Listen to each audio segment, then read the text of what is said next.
Hello everybody, this is Fernando for the latest Mysteries and Disappearances video.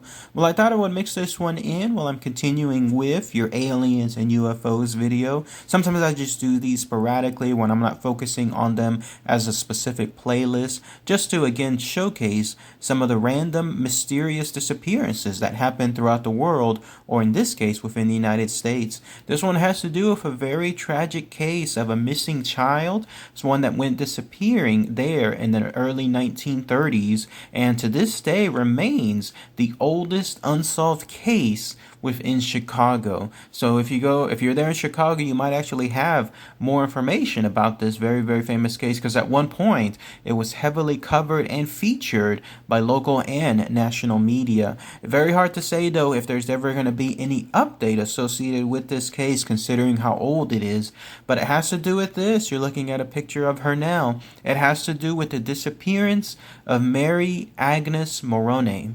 So let's go ahead and let's talk about all the information associated with this oldest unsolved Chicago case. Very tragic info. So here's essentially what happened. It has to do with the main players, or the main characters, being the mother. Her name was Catherine Moroney. The father, a guy by the name of Michael Moroney, and then the child, who was again Mary Agnes Moroney. She was actually born on May 9th, 1928. I think this was crucial when it came to these years that she was born, because this would have been just at the beginning of the Great Depression. I mean, obviously the ages or the years can be varied, but for all intents and purposes, the Great Depression seems to be in the very early 1930s, like actually in 1930 all the way to 1939. So when she disappeared, I have a feeling that that had to do a lot with her disappearance. This is because at that time, Catherine Moroney had actually married, this was the mother, she married at a very young age,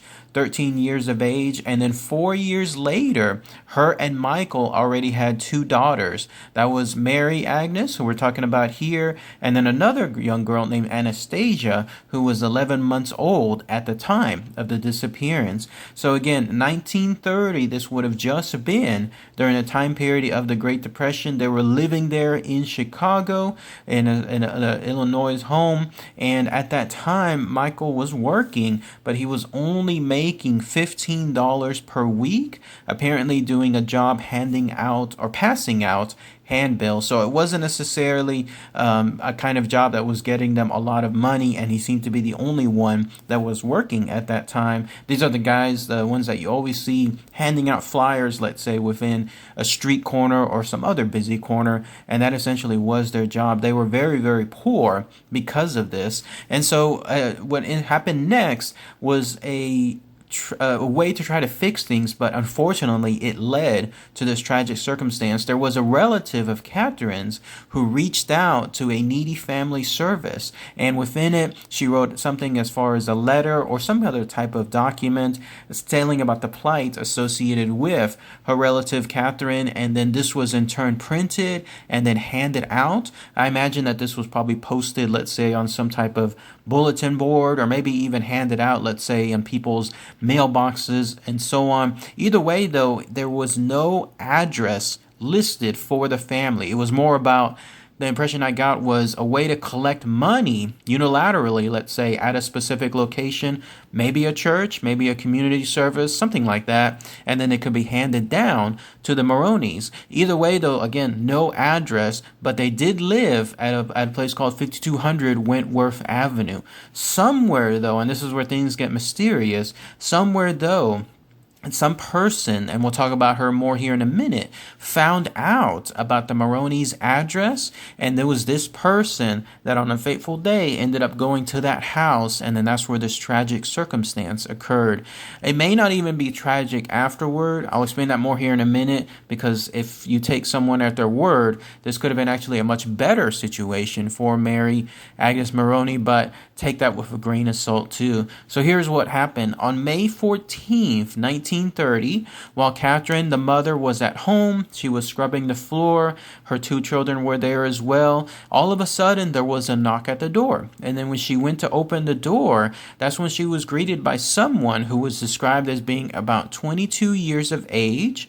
She was very well dressed. She had a cultured voice. So it gave me the impression that this was someone that was well learned when it came to the way they pronounced things, the way they said things, the vocabulary that they must have had as well. And for some reason, she was noted as having protruding teeth as well. And so when she was greeting them at the door, this woman told her that her name was Julia Otis and that she was a social worker sent to that house to deal with their case, alluding to the fact that this may have been again from this letter or document that was written by the relative of Catherine to try to figure out, what people can do to help them out. So this gives you a reason that this didn't necessarily alarm Catherine as to why this woman was there. Who knows if they were really expecting people to help them out, but she must have been aware of the situation involving that letter/document. And so that's why this woman was there explaining the situation, and that's why she didn't really seem like all of a sudden red flags type alarms in terms of shutting the door down or doing something else to prevent the woman from doing anything. But once formal introductions were done, this Julia Otis heard all of her many problems, and then she asked, actually, Catherine, right then and there, if she could take the daughter, Mary Agnes, again, the 2-year-old that we're talking about here within the story. She wanted to take her to California, and then that way she could help her out. This was to be on a temporary situation. Here's where I get a little lost, though. I don't have an idea of how this would have been described. Like, would this have been, we're going to take her over to our house? In other words, Julia Otis alluding to maybe a large house that they own, her and her husband, or if maybe they were running some other type of community assistance program for orphan children, and maybe they wanted to get Mary Agnes in it so that way she in turn could be well taken care of. She did say, though, to the mother, she stated that when she came back, that Mary Agnes would be completely unrecognizable because she would be, quote unquote, fat as a butterball. In other words, she would be well fed, so well fed that she'll be in a completely different state than probably what she currently was at that time, being very, very skinny because of their lack of food. Initially, though, the mother, Catherine Moroney, declined. After she heard everything that this Julia Otis was promising, she was still a little hesitant. But then afterward, once this Julia Otis handed her $2, that's when she decided to go ahead and let Mary Agnes go along with this Julia Otis to wherever Julia Otis was going to take her. But she promised that she would bring her back, and true to her word, the next day on May 15th, she came back. She had baby clothes. This was because apparently Catherine Moroney was once again pregnant at the time. She had her daughter with her, Mary Agnes, and then she told Catherine that she was also working on getting her husband a much better paying job. So how about that? Not only was this Julia Otis promising to take care of Mary Agnes if she could have Mary Agnes at least temporarily, but she kept her word. She came back, and she was working on getting the husband a much, much better job than they currently have. It seems like all these situations could have been planted for what would happen next. That's when this Julia Otis said if she could take if she could take Mary Agnes just one more time, and then that way she could buy her some new clothes, some new shoes for her trip over to California. She promised she would bring her back either that same day or maybe the next day. And then that's when, again, realizing that so far what this woman has said has been true in terms of what she was doing for Mary Agnes, that's when the mom, Catherine Moroney, agreed once again. But interestingly enough, the very young daughter, the 2-year-old Mary Agnes, stated she did not want to go with her mother. For whatever reason, she was very hesitant on doing this. She did not want to go with Julia Otis. She wanted to stay with her mother. Again, she was very hesitant about going out when it came to this situation, but she didn't necessarily, being a 2-year-old, she couldn't tell her mom exactly why. Either way, though, the mother, Catherine Moroney, once again gave Mary Agnes over to this Julia Otis. She promised that she would come back, and I think she was alluding that it would be about another 6 months that this would happen, or another set of months. More on that here in a minute. And then that's when she was gone. Unfortunately, though, Mary Agnes was never seen again.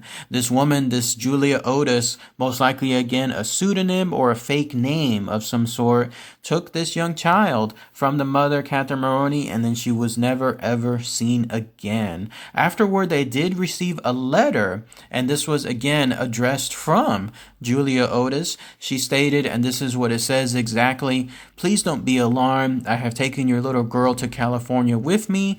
I have hired a special nurse to care for her. We'll be back in 2 months. By that time, you will be on your feet again and will be able to care for her. She didn't even cry a bit. She is outfitted like a princess. In the meantime, I'll help all I can to get you on your feet. Don't worry about her or anything else. When you get this letter, we'll be on our way already. As ever, Julia Otis." And that was pretty much it. That letter marked the very final time that they ever heard from her. Presumably, there was never any other communication, no other help either for her husband, like she was promising earlier. Nothing in terms of any contact with Mary Agnes, the young 2-year-old. That was pretty much it. Whatever happened with this poor young girl, she was pretty much taken voluntarily, again, on tragic circumstances, considering how poor they were, and then considering the promises, the almost riches that this Julia Otis was going to give not just her daughter but also her husband. Then that's when she gave the daughter away. That was it. That was the last time they ever saw or heard anything with regards to her daughter or this mysterious Julia Otis. But there was a second letter that came out. Then this was from a woman identified as Alice Henderson. This was 2 weeks later after the incident, and she stated that this woman, Julie Otis, was her cousin, and that she was someone that, along with her husband, their baby had died the year before.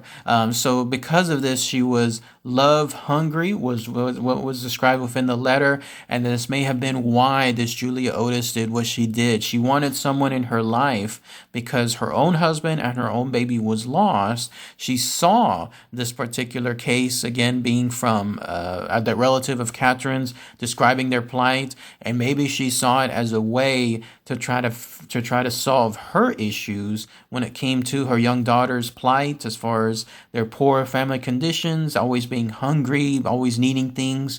And then of course she had her own need when it came to being able to have a family once again. And so in some weird twisted way, this was her way of trying to solve those two issues. But of course, that ended up involving kidnapping this young child, and then of course robbing her from her mother afterward. So that was at least the second letter that arrived, but authorities noted that it was in the very same handwriting, very same one as the first letter coming from Julia Otis. So obviously that led people to believe that these two letters, even though they were claiming to be from two different people, were from the same source altogether.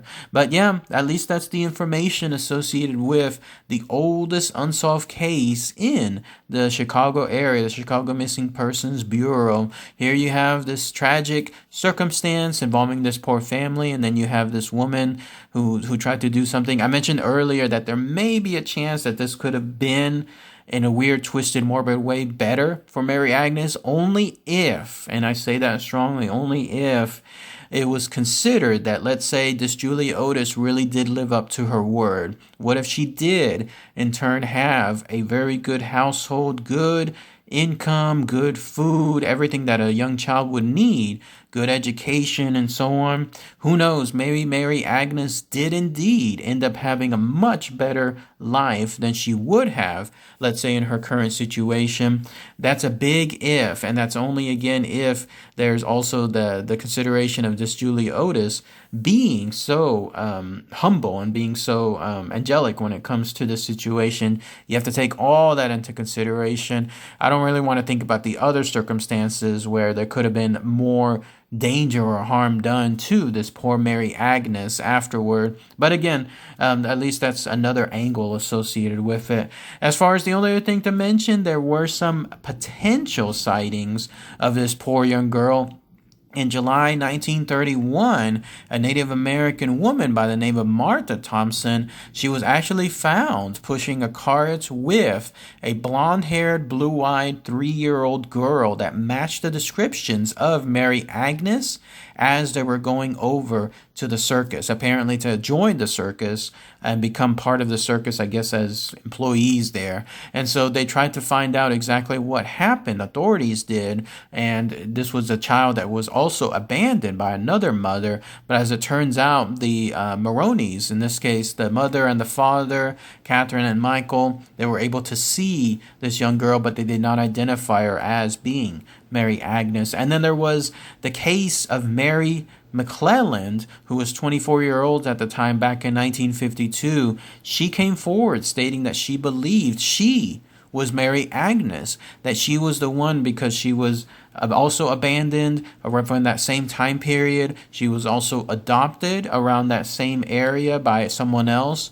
But as it turns out, not even just through eyewitness testimony from doctors who delivered her and then also recognized other situations around her circumstances, but also through DNA testing, it was found that no, she was not Mary Agnes Moroney. She was just someone else. And so she wrongly believed that she was in turn this famous missing person. But otherwise, that's pretty much it. Unfortunately, even after all these years, no one knows exactly what happened to Mary Agnes Moroney. Maybe she did in turn, again, live a very, very promising, fulfilled life with this mysterious Julia Otis, or maybe it turned into something else, something more dangerous for the child afterward. After all these years, there's very little chance that there's going to be some kind of update associated with this case, considering it's been over 80 plus years, right, when it comes to this situation. So either Mary Agnes Moroney is still alive, maybe, there's a good chance. Some people live close to 100 here in the U.S., or she's dead, and if that's the case, like in other words, she passed away of old age and so on, then this case will never be solved. But anyways, just wanted to provide that information. Those of you that are in the Chicago area, there in the Illinois area, if you have any more info on the local level, maybe some of you might have friends or family members that know more about this case, that told about it, passing off through generations later on there. I'd love to hear what your standpoint is on this. All right, everybody. Thanks again as always. Take care.